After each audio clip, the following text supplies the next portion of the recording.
Mr. Conehead. Conehead. My name is Conehead. Hey, I remember you fucking people. All you Bozak Nation. All y'all bitching out there, by the way. I've missed y'all, even though it's only been a few days. We just had Soundfest 2024. I gave you 31 horror movies right in a row. And boy, did it exhaust me. Oh, my dog dick's tired. It's alright, it's okay, hoes. This time to shit the bed again with season 2 of PJ's Movie Time. Yeah! And before I start, I just want to thank everyone who liked, subscribed, and shared all my shit last month. And I appreciate all the new followers, all the old ones, all the people who've been having my back since the beginning. I appreciate all of it. Lotus love, nothing more, nothing less. Here's a quick shout out to some guys. Harry McCartney, my homie. Brandon the Red Ranger. You're a straight G, man. I love you, man. Little Rusty G, Richard Roberts, always has my back. Always blowing up drop toe hole daily. Josh Kenner, I mean, of course, you're the man. You're a wrestling genius yourself. And Swill Bilson, you kooky motherfucker. It was good seeing you there at the Samhain ceremony. SON, you're the man. Logan, I love you, man. You really are. You're the shit. And you've unleashed something, and I'm a little scared. I'm a little scared. Greg Toomey and Eric Stoney, of course, you're the shit, man. My homies from the No Clue crew, my brothers, Havoc and Saying Gertie, Little Perv, Chad the Banana. You guys always have my back. George Jugs, Angel, Cookie. You guys are the shit. Zetro, Histio, and Big Sherm. Quit hogging the fucking Sherm. And of course, my homies from Wicked Wood, especially you, Grave Bait. Thanks for helping me out with that song. Clockwork Geese, super famous. Long live evil, all you guys. Fago lovers, love you guys too. Every fucking person, everyone who's at Hall Wicked and the Fright Night shows. And we got a show coming up here soon. Peep this out. Yeah, I'll be hosting that bitch. We got Wicked Wood, and we got Make My Motherfucking Day, Scum and Insane Poetry. That's gonna be fucking epic. Me and the homeboy Havoc will be out there for that shit. And of course, my single, speaking of Havoc, helped me put out this song right here, Quantum Immortality. Yeah, some of my music. Check it out. I hope you guys like it. But back to the fucking movies, back to the theater. I'm surrounded by Blu-rays and DVDs. I got movie icons surrounding me. I got, SON, by the way. Check that out. I know that it's not a movie, but Twin Peaks related, so fire walk with me. But what we're going to do this year's going to be fun, right? We're going to have some fun with it. I'm taking requests. I'm doing all that shit. We're going to have little contests here and there. We're going to be doing the PJ's Movie Box giveaway at the end of each month. Yes, I just announced that. So the end of this month will be the first winner. You'll get a box of random movie items, socks, pins, DVDs, blood samples, whatever I can come across. Yeah. But anyway, we're going to start off this week. You know, I did all those horror movies last month. I want to do something funny, something from the 90s, something SNL related, okay? So my daughter told me I should do Coneheads from 1993, distributed by Paramount Pictures, which of course was affiliated with NBC, which is an SNL movie, Saturday Night Live. Yes, it's still going to this day, 50 years later. And back in the 70s, 1977, they came up with this idea about these Conehead aliens who crash land on Earth and are trying to blend in with human society, and they're trying to raise a daughter. It's pretty fucking funny back in the day. Starring Dan Aykroyd and Jane Curtin playing the original roles of the Coneheads. And it even spawned a little animated TV show. And Marvel Comics picked up 4 issues of this too back. So the Coneheads were kind of something there for a while. But in 93, Lorne Michaels, the producer of Saturday Night Live, said, we're going to make a Coneheads movie. And they fucking did. And it's pretty epic. I fucking love this movie. I do. Although the critics didn't think so. So it's directed by Steve Barron. And Steve Barron, I think I've mentioned him before. He's done a lot of music videos and stuff like that. He did the Toto's Africa music video. He did Billie Jean by Michael Jackson. And he did the original Teenage Mutant Ninja Turtles movie. Yeah, that's right. So he got given this movie. And it was written by Tom Davis, who's also a writer on SNL, who kind of came up with, he wrote the early skits of the Coneheads along with Dan Aykroyd, who's the fucking man. Of course, Dan Aykroyd was real big. Blues Brothers, SNL, the Twilight Zone movie, and right here, Coneheads. And I forgot I left out Ghostbusters. Yeah. So he, along with comedy writing duo Bonnie and Terry Turner, and they did stuff for Third Rock from the Sun. So this is kind of a precursor to that, if you will. The budget for this movie was $30 million they were giving to make this epic film. However, it only grossed $21.3 million.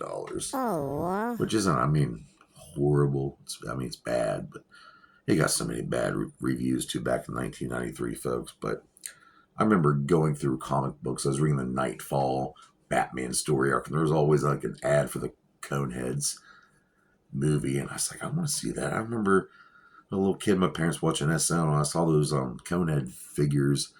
I thought they were kind of scary, but then I heard the laugh track, and people thought they were doing funny things, and I was like, oh, they're scary looking, but they're funny. They're free. You have all these rows of teeth. They're from like a planet called Remulac, and they're supposed to go out to all these planets and take over and do a Conehead society. And but the two is Beldar and Primat, and they crash land on Earth, and they can't get help for a long time. It's like years and years, so they're stuck on Earth, and they have to blend in with society, saying that they're French.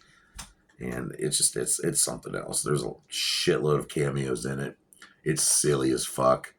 But yeah, let's get into this. Who stars in the motherfucker? Well, starring in this movie, we have a lot of people. We're gonna go with the main cast. The first human, the first human that Beldar meets, becoming his boss, is Otto Sinbad.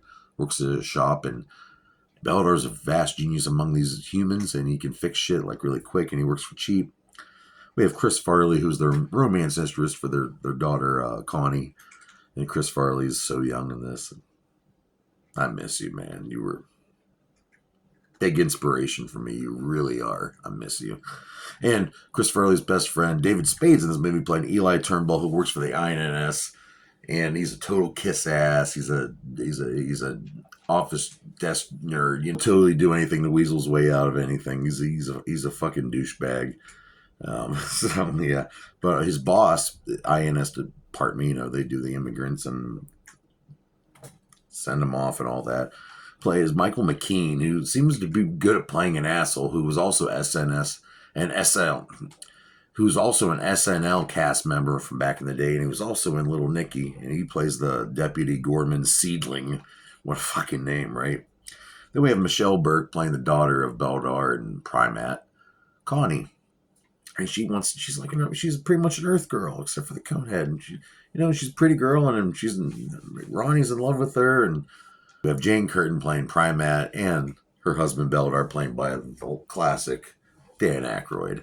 Yeah. Hey, what can I say? This movie's full of goofy gags. It's not meant to be taken serious. And, you know, the director, or the writer Tom Davis, who did a lot of the SNL skits, he didn't really like what the studio added to this as far as a big battleground scene. He wanted everything set in the suburbs, kind of. And most of it is, but there is a scene at the end where they go back on a spaceship, and there's this big battle with a Rancor. I don't want to hear it. That's a fucking Rancor. You guys ripped off George Lucas. Frank Zappa loved the ideas of the Coneheads and the SNL show. Frank Zappa even made a song called Coneheads. So this, like I said, Marvel Comics had the comic, and then there was the animated series. Frank Zappa has a song called Coneheads too. And this was the third SNL-based movie, first being the Blues Brothers, and then we had Wayne's World. I mean, yeah, there's a lot of... one day we'll do some more SNL-type movies. But here we go. Here's this part. This is going to take up a lot of the video. Mad fucking cameos. A lot of SNL cameos. A lot of comedians. Here we go. John Lovitz. Eat fresh. Adam Sandler. Tim Meadows. Never once paid for Kevin drugs. Nealon. Michael Richards. Eddie Griffin. Parker Posey. Julia Sweeney. Tom Arnold. And Phil Hartman. I know there's more. I can't name them all. Fuck you. This film mostly in New Jersey and New York City.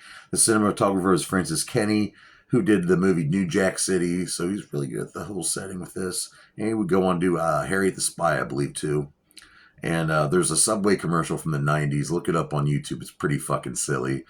Of the Coneheads eating a foot-long sub. I always remember that, too. When this movie came out, they had that playing all the time. And the makeup was done by David Miller, and Jane Curtin complained about, it was a really heavy thing she had to have on. They had to have these things glued to their heads for them to not wobble and fall off. And I guess it was hell. It was hell. But yeah, they had to use like putty and spirit gum and all this other stuff. So just imagine that like stuck around your forehead and then this big weighted pointy thing on top of your head. But they did it and they looked great. It came out looking good. I mean, the claymation, the CGI, what doesn't really woo doesn't really good. What's a woo or what I don't know, but that's what this looks like right here. But it's really not a bad movie. It really isn't. And I got some of this information not only on Wikipedia and Google, and I am an International Movie Database, but also my homie. Well, he's not my homie. I haven't met him. I really want to meet you. He's from Australia, I believe. Minty's Comedic Arts. Minty, worth the shit. I'll watch every single one of your videos, dude. Go out there and subscribe to Minty's Comedic Arts. Got a lot of this information from his videos, so I have to give him props for that. He was really good at covering videos. He's done Ghostbusters. Anything you can think of, this motherfucker's done. He's fucking awesome. And he surrounds himself with such great toys like me. I think you and I would get along, my friend. But what do I rate Coneheads from 1993? Directed by Steve Barron. Well, it gives me a good giggle. It's got Chris Farley in it. Like I said, that guy was my fucking hero. I'm going to have to give this movie 2.5 out of 5 dog dicks. That's a good rating. It's really not a bad rating. Yeah, it has its flaws. It's not perfect. It's not the best movie ever made, but it's good for a giggle. If you're an 80s baby like myself and you grew up in the 90s, you knew this movie was out and your parents probably didn't let you see it because it looked fucking stupid. Guess what? It is. But it's still fun. All right. Join me here next week on PJ's Movie Time, where I will be reviewing the movie Red, starring Bruce Willis, among many other people. So, see you later, motherfuckers.